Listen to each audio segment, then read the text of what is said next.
okay ल हामी फोटोसपमै छौँ है हाम्रो क्लास फोटोसपको क्लास कन्टिन्यू छ र आज हामी फोटोसपमा इरेजर टुल युज गर्न सिक्नेछौँ र इरेजर अन्तर्गत अब इरेजर कसरी काम गर्छ हामी त्यो सिक्छौँ प्लस इरेजरबाट हामी चाहिँ आज म्याट पेन्टिङ डिजाइन गर्न पनि सिक्छौँ ओके हामी अपडेसन भइहाल्छ है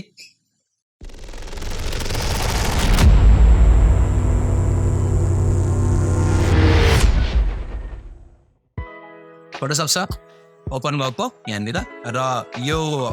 फोटोसप अन्तर्गत इरेजर टुल हाम्रो टुल बार अन्तर्गत यहाँ दिएको छ इरेजर लेखेको पनि छ र यसको सर्टकट की ई हो के हो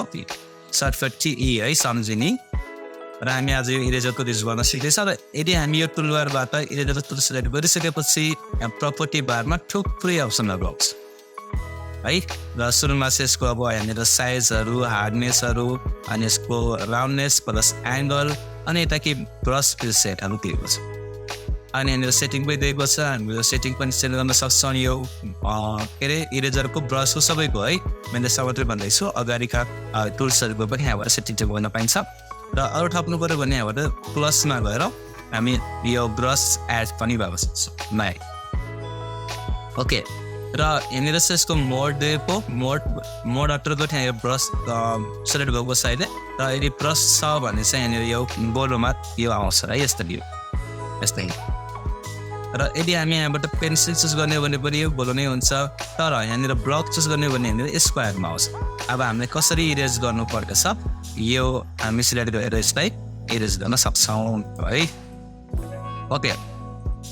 त्यसपछि यहाँनिर दिएको छ यसको ओपेसिटी 40% इरेज गर्ने भन्ने कुरो प्रो एक फोटोमा 40 इरेज गर्ने भन्ने कुरो स्मुथिङ अनि यहाँनिर पनि एङ्गल छ प्लस इरेज चाहिँ हिस्ट्री दिएको छ है र यसमा अब डाइरेक्टली इरेज गर्यो भने यस्तो देखिन्छ इरेज गयो यदि यो ब्याकग्राउन्ड लक छ हामी इरेज टुल सेलेक्ट गरेको छौँ भने पनि यहाँ ब्याकग्राउन्डमा जुन कलर छ त्यही कलर यस्तै यहाँनिर ब्रस गर्छ इरेज गर्दैन यदि यो लक छ भने तर यो लक हटाएर मैले एउटा अरू इमेज लिएर आउँछु है अब इक्जाम्पलको लागि म यहाँबाट एउटा अरू इमेज ओपन बस्छु जुन कि मसँग फोटो गर्ने फोल्डरमा एचडी ब्याकग्राउन्डभित्र यो फोटो त्यसो भए यसलाई फोटोसपमा लगाउनु पऱ्यो मैले सिफ्टसँग छोडिदिएँ यहाँनिर र अल प्रेस गरेर नै ठुलो गर्दैछु र यो अब यसको तल राख्नुपर्ने छ मलाई अब तल डाइरेक्टली जाँदैन किनभने यो लक छ जस्तै अनलक गर्न पर्यो अनलक गर्नको लागि पुरानो भर्जनको फोटो हो भने यसमा हामी डबल क्लिक गर्छौँ ओके गर्छौँ यो अनलक हुन्छ नयाँमा चाहिँ यो लकमा क्लिक गऱ्यो भने यो अनलक पनि हेर्छ है र मैले जस्तै तल सार्दै यो फोटो देखिराखेको छ म यसमा गएँ र अब इरेजर टुल लियो भने हामी है जस्तै इरेजर टुल सेलेक्ट गरेँ पर्सेन्ट ओपेसिटी र यसलाई मैले यदि इरेज गऱ्यो भने पछाडिको सिन हामी देखिन थाल्छ यसरी होइन इरेजर यसरी काम गर्छ रुखमा पङ्खा भएको डाउट छ होइन ओके यसरी हामी अब कसरी इरेज गर्ने यसलाई इरेज गरिदिएर यो ब्याकग्राउन्ड यसरी हामी चेन्ज गर्न पनि सक्यौँ यसरी इरेज गर्ने हो बिस्तारै आरामसँग यसरी यस्तो ठाउँमा चाहिँ सानो इरेजर बनाएर यो साइज सानो गरेर अनि जुम गरेर यस्ता थोरै इरेज गर्दै जाने भने यो अथवा गुजर यो हार्डनेस मैले धेरै गरेको छु हार्डनेस चाहिँ अलिकति बढाउनु पऱ्यो र इरेज गर्नु पऱ्यो अलिकति पक्कै इरेजर आउँछ है यस्तै ओके र बाई मिस्टेक होइन इनकेस बाई मिस्टेक हामी यो इरेज गर्दा गर्दै कहिलेकाहीँ यो हामीले नचाहेको जस्तै यो म यता इरेज गर्दैछु मानौ इरेज गर्दा गर्दा यता पनि इरेज भइहाल्छ होइन यस्तै यो फेस पनि इरेज भइहाल्यो अथवा कुनै बडी पार्ट इरेज भइहाल्यो भने यसको लागि चाहिँ यो इरेज टु हिस्ट्री दिएको छ है के छ इरेज टु हिस्ट्री होइन यो टिक लगाएर हामी इरेज गर्ने हो भने यो मेटेको पार्ट फेरि हामी रिकभर गर्न सक्छ यस्तो रिकभर गर्न पनि पाइन्छ है इरेजरले यस्तरी काम गर्छ ओके ल ठिक छ यो इरेजरले यस्तरी काम गर्छ भन्ने कुरा थाहा पाइसकेपछि अब चाहिँ हामी एउटा ब्याकग्राउन्ड डिजाइन गर्न सिक्छौँ इमेज के अरे यो इरेजर टुल युज गरेर है म्याट अटो पेन्टिङ भन्छ के भन्छ म्याट पेन्टिङ इन फोटोसप है फोटोसपमा म्याक पेन्टिङ भनेको फोटोलाई धेरै फोटोलाई जोडेर एउटा कुनै फरक के अरे फोटोलाई मोडिफाई गर्ने भनेको छु होइन धेरै फोटोलाई मिक्स गरेर नयाँ फोटो डिजाइन गर्ने भनेको छु म्याक पेन्टिङ इन फोटोसप है जस्तो कि इक्जाम्पलको लागि म बनाएर देखाएको छु होइन मैले एउटा यो लिएको छु एउटा यो इमेज है इक्जाम्पलको लागि जस्तै हामी हेर्न सक्छौँ यो फोटो सेट यो सिन छ यो पुरै एडिटेड सिन हो यो जस्तै यहाँनिर यो पहिला यस्तो थियो होइन अनि यस्तै हामी यो थपियो हामी यो थपियो यहाँनिर त्यही थपियो यो अनि यो थपियो यहाँनिर यस्तो थपियो होइन यस्तै थपियो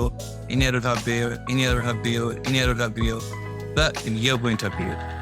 जब फाइनल्ली हाम्रो यो आउटपुट चाहिँ यस्तो आयो यो सबै पछाडिबाट पछि यो ल्याएर मिलाएर राखेका इलिमेन्ट्स छन् होइन यो कामलाई चाहिँ हामी भन्छौँ म्याक पेन्टिङ के भन्छौँ म्याक पेन्टिङ र हामी यति एडभान्समा जाँदैनौँ अझ यो भनेको बहुत एडभान्स टाइपको कुराहरू हो है यसको लागि अझै थुप्रै कुरा सिक्नुपर्ने बाँकी नै छ हाम्रो हामी चाहिँ आज बेसिकली इरेजर टुल युज गरेर मात्रै सिम्पल एउटा फोटो डिजाइन गर्न सिक्छ र यसको लागि चाहिँ म यसलाई क्लोज गरिदिएँ र यहाँनिर मसँग एउटा यो ब्याकग्राउन्ड छ तर यसमा अब अरू फोटोहरू एड गर्न पर्यो भनेपछि म सिधै सिफ्ट यो फोटो र यो एचडी ब्याकग्राउन्डभित्रबाट नै म एउटा यो गरिदिँदैछु है यो फोटोलाई म फोटोसपमा लगेर ओपन गर्दैछु र यो धेरै सानो छ जसलाई मैले अलसँग ठुलो गर्दैछु यसरी यसको साइजमै ओके गरिदिएँ र थोरै यसलाई म मुभ डाउन गर्दैछु र अब यसमा चाहिँ डाइरेक्टली इरेजरले काम गर्दैन किनभने यो स्मार्ट अब्जेक्ट हो स्मार्ट अब्जेक्टमा इरेजर युज हुँदैन डाइरेक्टली इरेज हुँदैन है र हामी मास्किङ पनि सिकेको छैनौँ मास्किङ सिकेको भए मास्क गरे भइहाल्थ्यो त्यसै इरेजरबाट युज गर्दा सिक्दैछौँ भनेपछि यो फोटोमा राइट क्लिक गरेर चाहिँ हामी रास्टराइज गरिदिन्छौँ रास्टराइज हेयर इरेजर आउँछ र यो इरेजरको हार्डनेस चाहिँ म थोरै अझै कम गर्दैछु है यो बनाएको थिएँ नराखिदिएँ अनि यसलाई म यहाँबाट मेट्दैछु यस्तै यो भाग मलाई चाहियो र यता पनि छ यसलाई हामीले सानो भएर हेरौँ थोरै यतातिर म मेट्दैछु यस्तरी यति भाग कपी भाग धेरै भयो त्यहाँनिर है र यताको पनि म पुरै मेट्दैछु यताको मलाई चाहियो यति भाग पनि चाहियो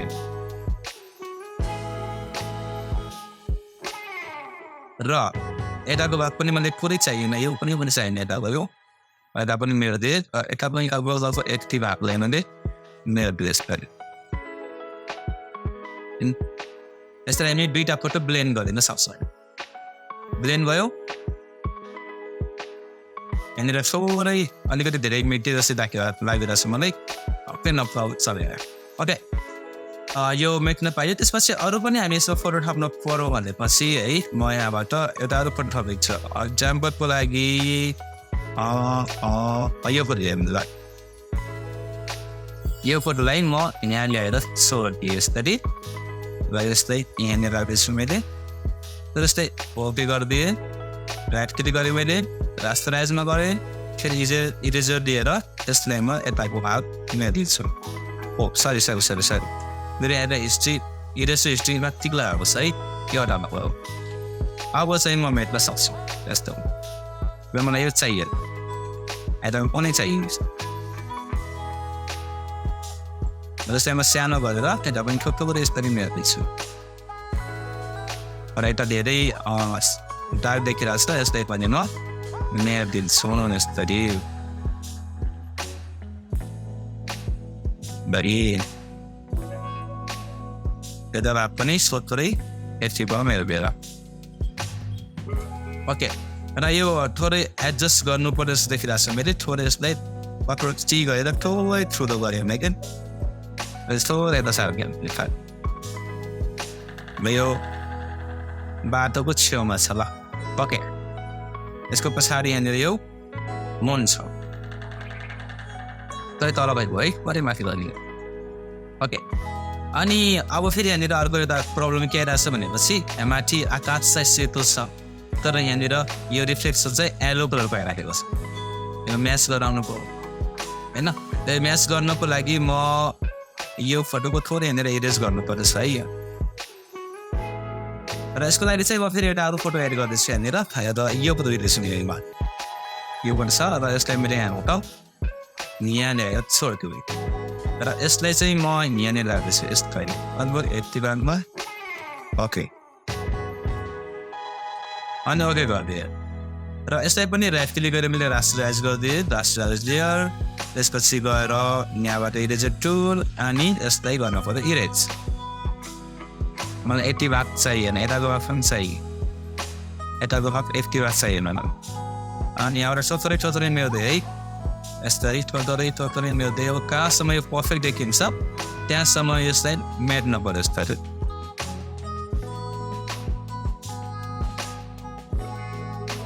पहाडहरू छैन यी पहाडहरू छन् ग्यास यतिको राख्न पाइन्छ यता थोरै म यसको ओपेसिटी कम गर्दैछु इरेजरको थोरै कम गरेँ तपाईँको थोरै मेडिसनहरू कतै मिक्स भएको जस्तो ओके यति जाउँछ त्यसपछि यो अलिकति धेरै चहकिलो भइरहेछ भने पनि यसको ओपेसिटी हामी यहाँबाट डाउन गर्न पनि सक्छौँ थोरै कम गरेर त्यति भयो एक्टिभ भयो ओके र यहाँनिर धेरै डार्क देखिरहेको छु मैले यहाँनिर थोरै क्लाउड एड गर्दैछु म है क्लाउडको लागि त्यही फोल्डरमा तलतिर क्लाउड यहाँनिर छ हामी सर्च गर्ने यो वाला कलर लिनेछु मैले त्यसलाई मैले उठाएर यहाँ लगेर यहाँनिर चाहिँ राखिन्छ यस्तै ओके यो क्लाउड छ र यसलाई मैले यहाँनिर राख्दैछु र अब यतिकै राख्ने हो भने फेरि यो रियालिस्टिक देखिँदैन यसलाई मैले यो ओके गरेर है टिक लगाएर यसको ब्लेन्डिङ अप्सन चाहिँ लेयर मोड चाहिँ लेयर स्टाइल चाहिँ मसँग राख्दै यो ओभरलेमा ओभर्स र यस्तो देखिन आएको चाहिँ अब कहाँनिर ट्याक्क राखेर यस्तो आउँछ त्यहाँनिर जस्तै हामी आइपुग्न सके जस्तो ओके ओके यसरी हामी फोटोलाई चाहिँ म्यानिपुलेट गर्न सक्छौँ है फोटोलाई टुप्पे फोटोलाई एड गरेर एउटा नयाँ फोटो मोडिफाई गर्न सक्छौँ यसो हामी कतिवटा फोटो एड गरेको छौँ एउटा फोटो यो गयो होइन त्यसपछि यो गयो अनि यो एड गरेर हामी त्यसपछि यो पनि एड गऱ्यौँ त्यसरी हामी यो एउटा नयाँ ब्याकग्राउन्ड सिन बनेको छ होइन यो हामी इरेजरको माध्यमबाट मात्रै गरेको छ अरू पनि थुप्रै टुल युज गर्दै जाने हो भने यसमा एउटा बहुत राम्रो एउटा ब्याकग्राउन्ड म्याट पेन्टिङ डिजाइन गर्नुहोस्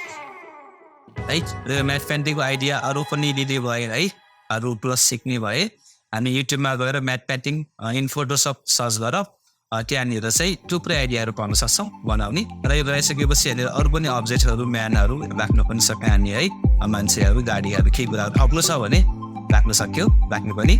र यसै गरी एउटा फोटो चाहिँ राम्रो एउटा आज डिजाइन गरेर देखाउनुमा हो हुन्छ okay keep watching keep practice thank you